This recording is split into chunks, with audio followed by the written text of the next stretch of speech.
आज केंद्र सरकार के कर्मचारियों के लिए बड़ी खुशी का दिन है, क्योंकि 20 साल की जो संघर्ष है वो रंग लाया और माननीय प्रधानमंत्री जी ने स्वयं संज्ञान लेकर के national council JCM staff site की स्टैंडिंग कमेटी की मीटिंग बुलाई और जो नेगोशिएशंस हम लोगों के चल रहे थे सोमनाथन कमेटी के साथ में, उसके आधार पर एक जो है मुस्तकिल फैसला लेने का काम जो है वो कल माननीय प्रधानमंत्री जी के द्वारा हुआ, उनकी कैबिनेट के द्वारा हुआ। तो मैं इसके लिए प्रधानमंत्री जी को भी बहुत धन्यवाद देना चाहता हूँ, भारत सरकार को भी बहुत धन्यवाद देना चाहता हूँ और जो सोमनाथन जी हैं जो अभी कैबिनेट सेक्रेटरी होने वाले हैं, लेकिन उनकी कमेटी को भी मैं बहुत धन्यवाद देना चाहता हूँ। तो कल कैबिनेट ने अप्रूवल दिया है, उसमें जो हमारी मांग थी सबसे बड़ी कि हमें सैलरी का 50% और उसके ऊपर महंगाई राहत चाहिए, तो वो फैसला जो है वो कैबिनेट ने करने का काम किया है। 12 महीने के औसत वेतन के आधार पर जो भी बेसिक पे बनेगी, उसका आधा पैसा जो है वो अब रिटायरमेंट के समय पेंशन के रूप में मिलेगा और डीएनएस रिलीफ भी मिलने का काम होगा।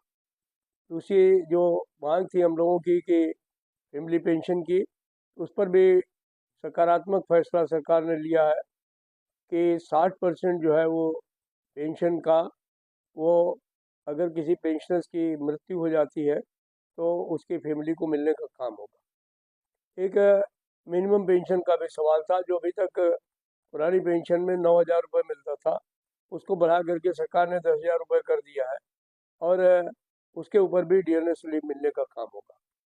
अगर जो लोग रिटायर हो चुके हैं 1 जनवरी 2004 के बाद के भर्ती लोग, उनको भी United pension unified pension scheme के अंतर्गत लाने का काम होगा।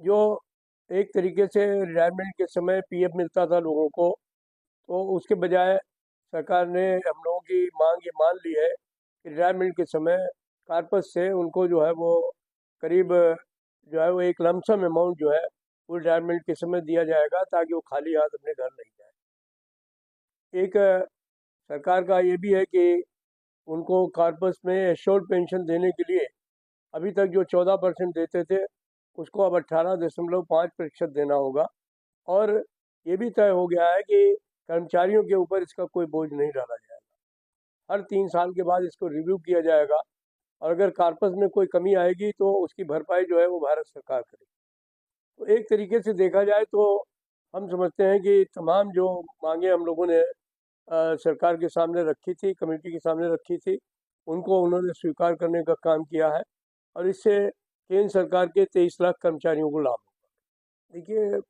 जहाँ तक ऑल इंडिया रिलायंस फेडरेशन का सवाल है, हम लोग फ्री, डेमोक्रेटिक और इंडिपेंडेंट ट्रेड यूनियन के लोग हैं।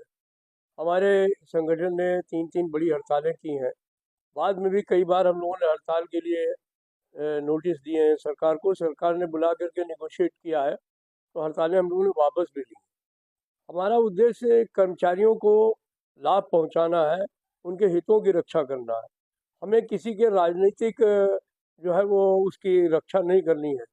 तो इसलिए जो सरकार हमारी बात को मानती है, सुनती है, तो हम उसके लिए उससे बात करते हैं और अपने कर्मचारियों की मांगों को मनवाने का काम करते हैं। इस सवाल को लेकर भी कुछ साथी हो सकते हैं कि जो ये कहें कि नहीं नहीं, ये स्कीम अच्छी नहीं है, ओपीएस की ही बहाली होनी चाहिए, तो वो एक राजनीतिक मुद्दा है।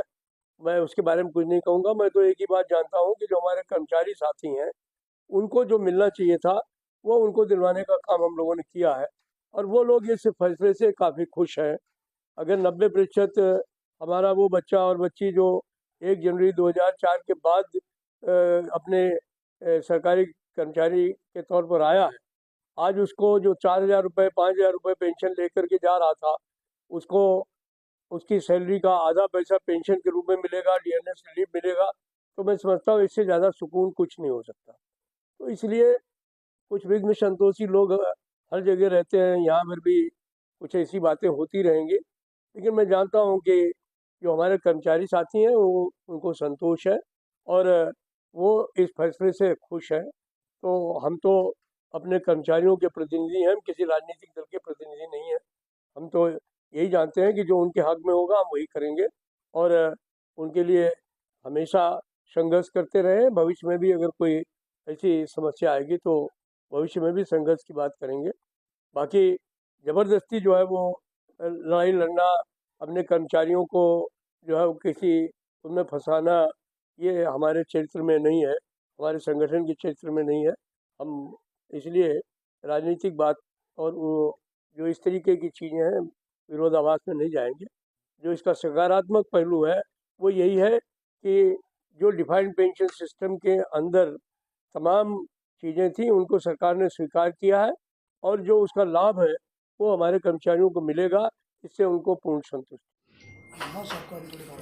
बाकी आज ये जो हम लोगों का प्रधानमंत्री जी के साथ में बैठक हुआ national council JCM standing committee का, ये एक बहुत ही अच्छी मीटिंग रही और प्रधानमंत्री जी ने बहुत ही सौहार्दपूर्ण वातावरण में बातचीत की। हम लोगों ने उनको धन्यवाद दिया कि उन्होंने संज्ञान लिया ये परेशानी जो थी नई पेंशन स्कीम को लेकर के, और इस पर जो फैसले भी हुए कैबिनेट ने जिसकी अप्रूवल दी है वो भी हमारे कर्मचारियों के बहुत ही पक्ष में आए हैं। सबसे बड़ी बात जो हमारी डिमांड थी कि 50% तनख्वाह का पेंशन मिलना चाहिए, तो उसमें ये तय हो गया है कि 12 महीने के एवरेज पर जो तनख्वाह बनेगी उसका आधा पैसा पेंशन के रूप में मिलेगा और उसके ऊपर महंगाई राहत भी मिलेगी। अगर किसी पेंशन की मृत्यु हो जाती है तो उसको फैमिली पेंशन का 60% मिलने का काम होगा और जो हमारे मिनिमम पेंशन है वो 10,000 रुपये होगी, जिसके ऊपर भी महंगाई राहत मिलने का काम होगा। तो कुल मिला करके जो हम लोगों की डिमांड थी वो करीब करीब सरकार ने पूरा करने का काम किया है। हम जो है वो प्रधानमंत्री जी को बहुत धन्यवाद देते हैं और आशा करते हैं कि कर्मचारी जो है इस फैसले से संतुष्ट रहेंगे। मैं यूएनआई से हूँ। मेरा सवाल ये है कि ये ओल्ड पेंशन स्कीम में जो टोटल एमोल्यूमेंट का जितना परसेंटेज का मिलता था और इसमें कितना मिलेगा, टोटल एमोल्यूमेंट्स मंथली एमोल्यूमेंट्स का कितना होगा? सेम है 50%। नहीं 50% तो बेसिक पे का सर आप बता रहे हैं ना, उसमें नहीं, total in the existing old pension scheme it is the pension is 50% of the pay. Even in the existing old pension scheme, it is 50% of the pay. And then there is a dearness relief. Okay. The same dearness relief is applicable here also. So there is actually, it is the same. Same. There is no catch or hidden thing here. It is similar. Thank you.